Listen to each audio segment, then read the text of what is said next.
वन्दे विदेहतनयापदपुण्डरीकं कैशोरसौरभसमाहितयोगिचित्तं हन्तुं प्रतापमनिशं मुनिसेव्यहंसं सन्मानशालिपरिपीतपरागपुञ्जम्। जय भगवती। सभी श्रोता वृंद को बारंबार नमस्कार। आज मैं आपके समक्ष इस बात का प्रतिपादन करने जा रहा हूं कि जिसे हम शास्त्रों में पढ़ते हैं उन शास्त्रों का जीवन में क्या उपयोग है। जैसे हमारे यहाँ 6 शास्त्र हैं, 6 आस्तिक शास्त्र हैं जो ईश्वर की सत्ता स्वीकार करते हैं एन केन प्रकारेण। कुछ तो ऐसे हैं जो कि ब्रह्म या ईश्वर के विचार से ही चलते हैं और कुछ परोक्ष रूप से स्वीकार करते हैं।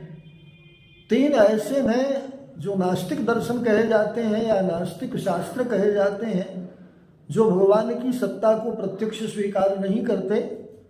उनमें चार्वाक सर्वप्रथम है, दूसरा है बौद्ध दार्शनिक और तीसरे हैं जैन दार्शनिक। लेकिन इन दार्शनिकों ने भी तंत्र साधना को अपनाया है। बौद्ध साहित्य में भी उसमें महायान और हीनयान करके 2 संप्रदाय हुआ। उन संप्रदायों में भी हीनयानियों के यहाँ तांत्रिक साधना स्वीकार्य है।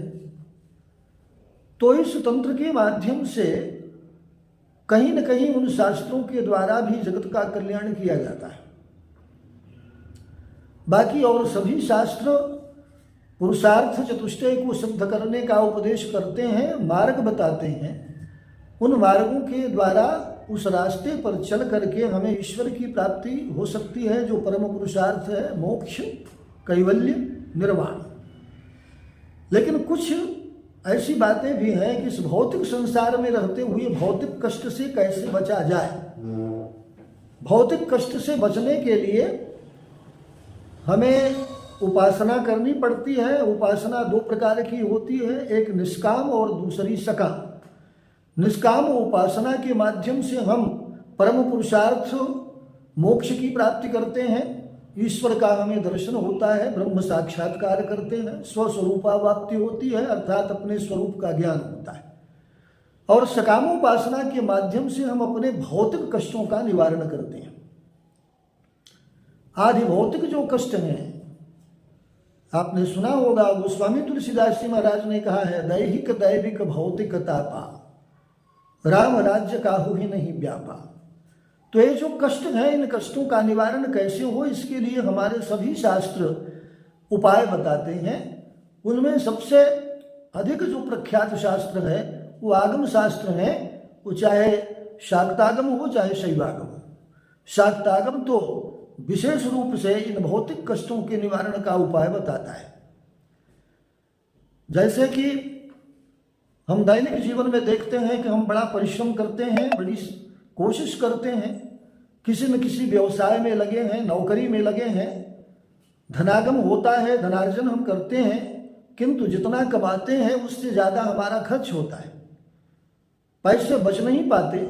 उसका कारण भी होता है कि इस परिवार में कोई न कोई बीमार रहता है।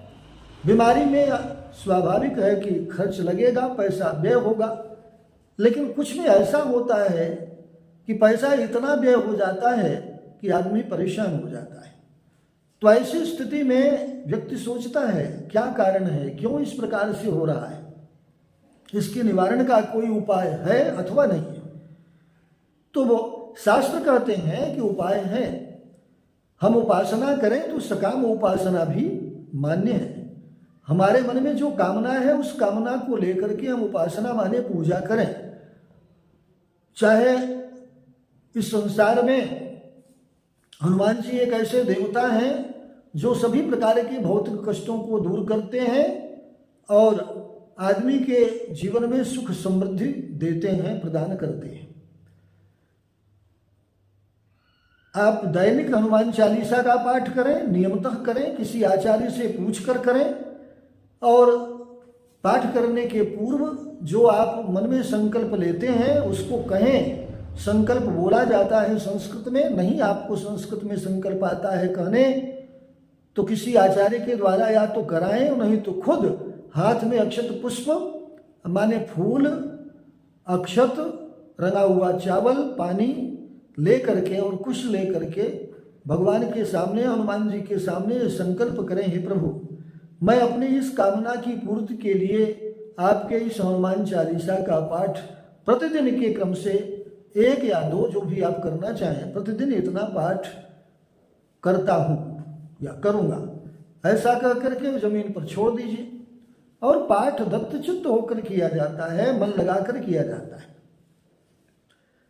अगर विशेष प्रकार की साधना हो, विशेष प्रकार का कष्ट हो, तो उसके लिए विशेष प्रकार की साधना का विधान है। जैसे जीवन में वैवाहिक संस्कार परमावश्यक होता है। जो 16 संस्कार हैं उसमें एक है पाणी ग्रहण संस्कार। पाणी ग्रहण संस्कार में कभी कभी बड़ा विलंब हो जाता है। विवाह के योग्य संतति होने पर भी, विवाह के योग्य बालक या बालिका के होने पर भी उनके विवाह में बहुत देर हो जाती है। शीघ्रातिशीघ्र विवाह कैसे हो, उसके लिए बहुत सारे स्तोत्रों का पाठ, बहुत सारे मंत्रों की साधना शास्त्रों में बताई गई है। योग्य गुरुजनों की संगति में जाकर, उनकी शरण में जाकर अपने संकट को कहें, और या तो खुद कहें कि मैं पाठ कर लूँगा, तो उनके द्वारा निर्देशित किया जाता है कि आप इस प्रकार से पाठ करें, या किसी आचार्य को, किसी ब्राह्मण को, विद्वान ब्राह्मण को जो सुयोग्य कर्मकांडी हो, उनसे आप साधना कराइए। तो और मंत्रों के यथोक्त जैसा शास्त्रोक्त रीति से कहा गया है कि इतनी संख्या में अगर आपने जप करा लिया या पाठ करा लिया तो उस अभिलाषा की आपूर्ति हो जाती है। फिर उसके बाद तद दशांश, उसका 10वां अंश हवन होता है, तद दशांश मार्जन होता है, तद दशांश ब्राह्मण भोजन होता है। जितना जप करेंगे उसका 10वां हिस्सा हवन, हवन का 10वां हिस्सा मार्जन, और मार्जन का 10वां हिस्सा ब्राह्मण भोजन। ये कराने के बाद ये मान लिया जाता है कि हमारी साधना पूर्ण हुई। हम भगवान से हाथ जोड़कर प्रार्थना करते हैं कि प्रभु हमारी कामना पूर्ण करें। इस प्रकार से साधनाओं का विशेष क्रम है, जैसी आपकी मनोकामना उसके अनुसार साधना। इस शास्त्रों में उल्लेख है, शास्त्र इस बात का निर्देश करते हैं। तो इस प्रकार से हमें साधना करके अपने मनोकामनाओं की आपूर्ति करनी चाहिए।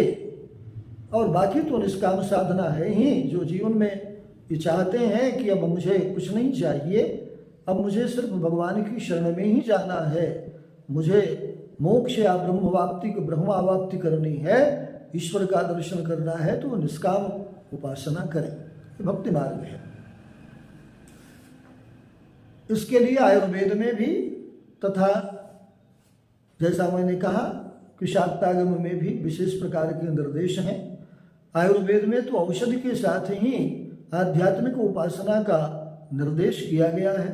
भूत प्रेतादिक बाधाएं वास्तव में नहीं होती, लेकिन महर्षि सुश्रुत का कहना है कि पूर्व जन्मार्जित जो हमारे कार्य हैं, जो संचित बन करके अभी कोष में रखे हुए हैं, जिनका भोग से अभी क्षय पूर्व जन्म में नहीं हुआ, उनका भोग से क्षय इस जन्म में होता है, तो उनकी उस कर्म का भोग हमें करना पड़ता है। तो जब हमें गठिया रोग हो गया, गठिया बतास जिसको कहते हैं, या अन्य प्रकार की वायु विकृति हो गई शरीर में, तो माना जाता है, महर्षि सुश्रुत कहते हैं कि वह एक प्रकार से प्रेतादिक या भूत बाधा के अनुसार होता है। वास्तव में प्रेत बाधा नहीं है, लेकिन यह है कि योनि है, ऐसा शास्त्र कहते हैं।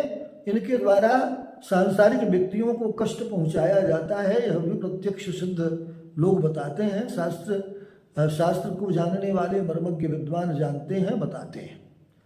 तो उनसे बचने का उपाय मैंने आपको बताया कि आप हनुमत साधना कर सकते हैं, भगवती देवी महाचंडी की साधना कर सकते हैं, देवी उपासना कर सकते हैं। नवरात्र में एक शारदीय नवरात्र अभी सामने आ रहा है, चैत्र मास में होगा। फिर वासंतिक नवरात्र आप जानते ही क्वार मास में होता, अश्विन मास में। फिर गुप्त नवरात्र होते हैं। उन नवरात्रों में भगवती की साधना, भगवती चंडी की, भगवती दुर्गा की, देवी तो एक ही हैं, उनके विभिन्न रूप हैं। विभिन्न अपने इच्छाओं के आधार पर साधकों ने उनके विभिन्न रूपों का वर्णन किया है। विभिन्न समय में देवताओं के कष्ट को दूर करने के लिए भगवती ने विभिन्न रूप धारण किए। उन्हों का कहना है, एकैवाहं जगत्यत्र द्वितीया काममापरा, मैं जगत में, संसार में एक ही हूँ, दूसरी मुझसे भिन्न और कौन है। भगवती ही परब्रह्म स्वरूपा है। इसलिए भगवती की साधना सकाम उपासना के रूप में भी की जाती है। और माँ जिस काम के लिए साधक व भक्त उपासना करता है उसकी आपूर्ति अवश्य करती है। इसलिए भगवती की उपासना भी करें, मन लगाकर दत्तचित्त होकर के करें, भक्तिपूर्वक करें। यही मेरा निवेदन है आपसे। इति शम।